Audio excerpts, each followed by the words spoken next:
శ్రీ గురుభ్యో నమః. 6వ అధ్యాయం 46వ శ్లోకము. ఇది యోగి యొక్క శ్రేష్టత్వాన్ని చాటి చెబుతుంది.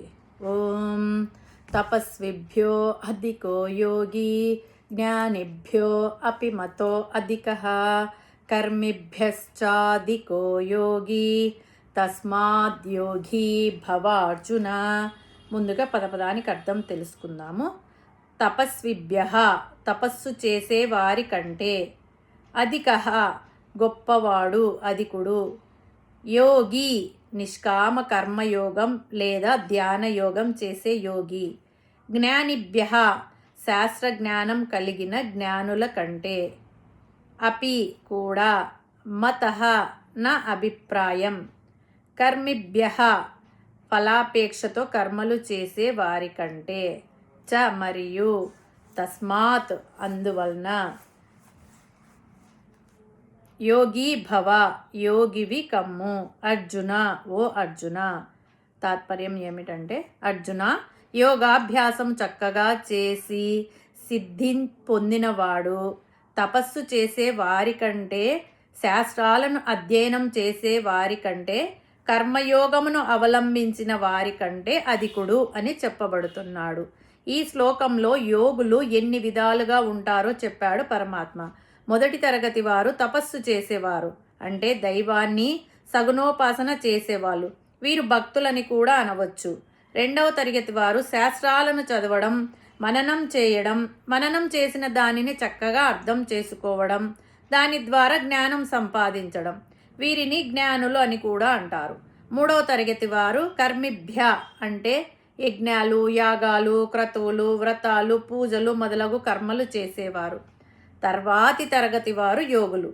ఈ యోగులు ఎవరంటే, పైన చెప్పిన తరగతులన్నీ దాటి వాటిలో చెప్పినవన్నీ చేసి ఇంద్రియ నిగ్రహము, మనోనిగ్రహము పాటించి ధ్యానంలో కూర్చొని మనస్సును ఆత్మయందు నిలిపినవాడు యోగి. ఈ యోగి పైన చెప్పబడిన యోగులందరికంటే అధికుడు. మనకు తపోధనులు, పండితులు, వేదాలు, శాస్త్రాలు అధ్యయనం చేసిన వారు, అగ్నిహోత్రము, యజ్ఞాలు, యాగాలు మొదలగు కర్మలు చేసేవారు సాధారణంగా కనిపిస్తుంటారు. వీరందరికంటే యోగి గొప్పవాడు. యోగి అంటే యోగమును అభ్యసించినవాడు.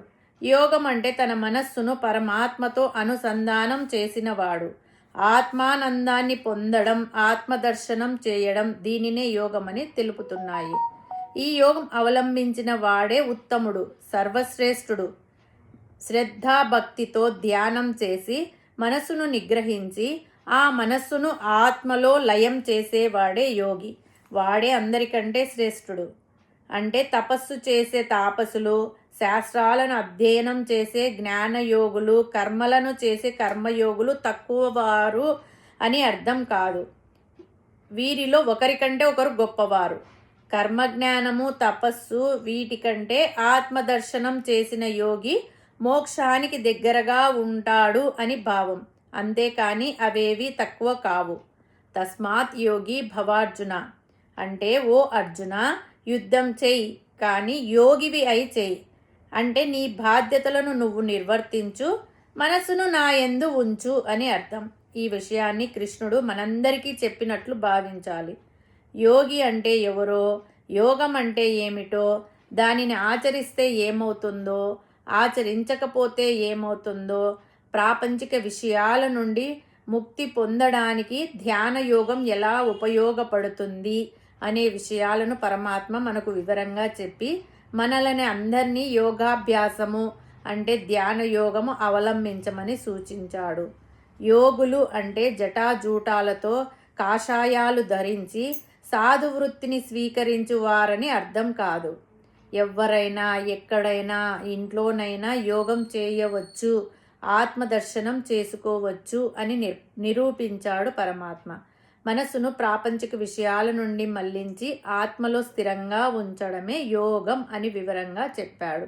నిరంతరం భగవంతుని మననం చేయడమే యోగం అని చెప్పాడు. కాబట్టి ఆ యోగమును ఆచరించడం మన ధర్మం. హరి ఓం తస్సత్.